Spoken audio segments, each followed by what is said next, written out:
يا صباح الخير عليكم، عاملين ايه؟ اهلا بيكم في قناتكم من قلب العش. معاكم يوسف، والقناة دي مخصصة لعالم الحمام والفراخ وكل ما يخص التربية، من اول البيضة لحد ما الطير يكبر قدام عينينا. هنا بنعيش التفاصيل لحظة بلحظة، بنصور من قلب العش فعلا، وهنشوف سوا كل مرحلة من مراحل النمو والتربية، سواء عندك خبرة او لسه مبتدئ. هنتكلم عن الأكل والعلاج والنظافة، وإزاي نحافظ على الطيور بصحة قوية. كل يوم بنتعلم حاجة جديدة مع بعض، وبنشارككم التجارب والمواقف اللي بنمر بيها في العيش. لو بتحب الحمام أو الطيور أو الفراخ، أو نفسك تبدأ مشروع صغير من البيت، فالمكان ده ليك. ما تنساش تشترك في القناة وتفعل الجرس علشان يوصلك كل جديد. ودلوقتي يلا نبدأ حلقة النهاردة من قلب العيش.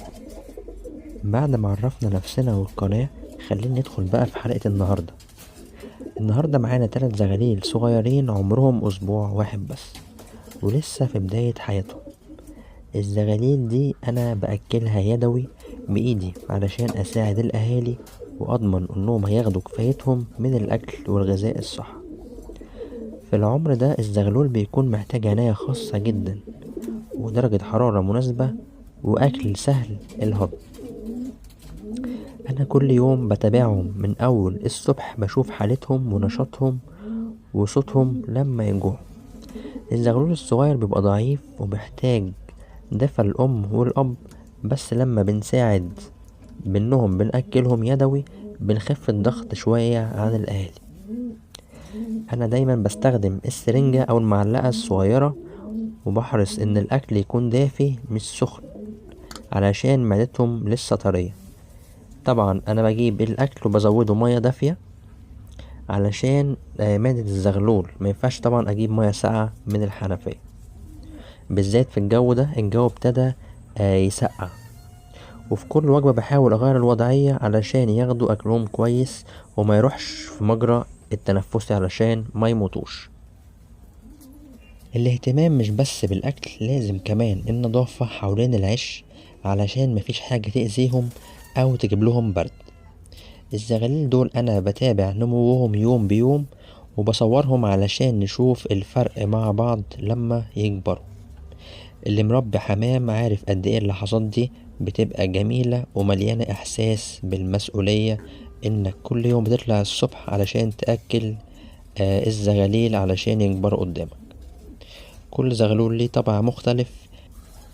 في زغلول يحب ياكل بسرعة، والتاني بيكسل شوية، والتالت بينادي أول لما يشوف.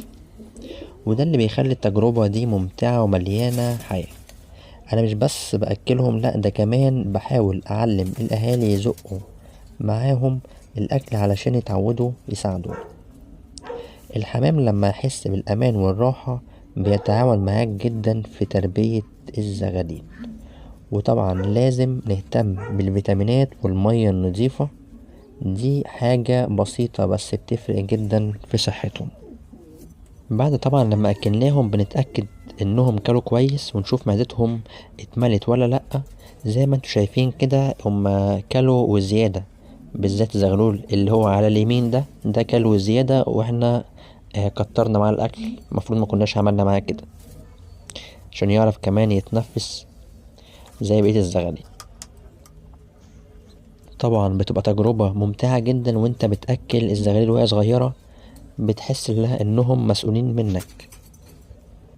بعد الاكل طبعا بسيبهم شوية يرتاحوا، وبراقبهم من بعيد علشان اشوف اذا كان في زغلول عايز ياكل تاني او لا. طبعا الزغلول ده شكله كان محتاج ياكل تاني، عشان كده زودنا له الجرعة. اما الباقيين اعتقد هما كده كويسين، كانوا كويس. اما الزغلول ده كان محتاج فعلا نزود له تاني اكل. طالما قعد القعدة دي يبقى كده خلاص الزغلول كل كويس. اللي يفرح بقى ان كل يوم بلاقيهم بيكبروا قدام عيني، ريشهم بيبدأ يبان وصوتهم بيبقى اقوى. الزغاليل دي بالنسبة لي مش مجرد طيور صغيرة، دي مسؤولية وفرحة في نفس الوقت. واكتر حاجة بحبها ان المتابعين يعيشوا معايا اللحظات دي من أول يوم لحد ما يطيروا لوحدهم.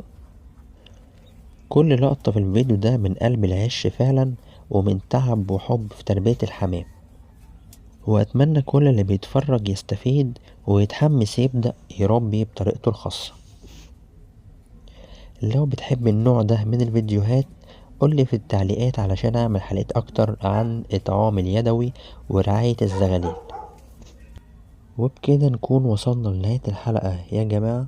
شفنا مع بعض الزغاليل التلاتة وهما بيكبروا خطوة بخطوة، وازاي الأكل اليدوي بيساعدهم يكبروا بصحة كويسة.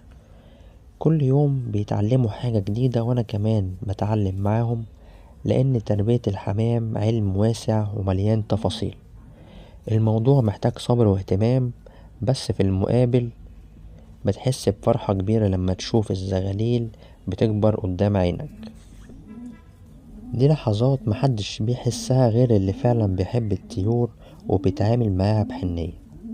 الحمام مش مجرد طير، ده روح بتعيش معاك وتتعلم منك.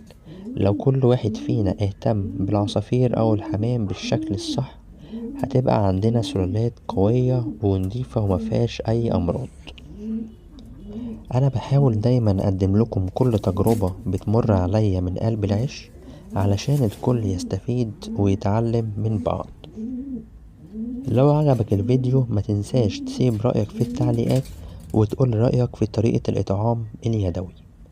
وحابب كمان أسمع منكم مين فيكم جرب يأكل الزغاليل بإيده قبل كده. شاركوني تجاربكم. ما تنساش تعمل لايك للفيديو وتشترك في القناة لو لسه جديد، وتفعل زر الجرس علشان يوصلك كل جديد أول بأول. في الحلقات الجاية هنتابع الزغاليل دول وهم بيكبروا، ونشوف التغيير يوم بيوم إن شاء الله. استنوني في فيديوهات جديدة وتجارب أحسن وأحسن. كان معكم يوسف من قناتكم من قلب العش، ونشوفكم في الحلقة الجاية على خير. سلام.